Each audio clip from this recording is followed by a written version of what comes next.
এ লেখাটা একটু ব্যতিক্রম। লেখাটার নাম রাইস ভাত। কি যে এক হাল হয়েছে, ভাতকে বলে রাইস দাও, ছেঁড়া ফাটা প্যান্ট পরে যে পাগল বলে গণ্য হও।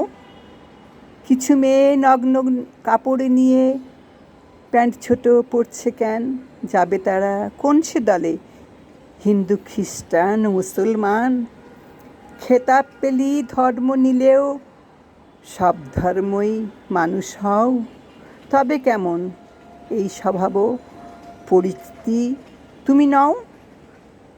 ছোট্ট ছেলা কলা নেয় কি মানুষ নগ্ন রূপেও ফানুষ? কিছু বৃদ্ধ কিশোর মিলেও দেয় সে সাঁতার। প্রেম মানুষ জেনে শুনে ফাঁদ পেতে নেয় টাকার নেশায়।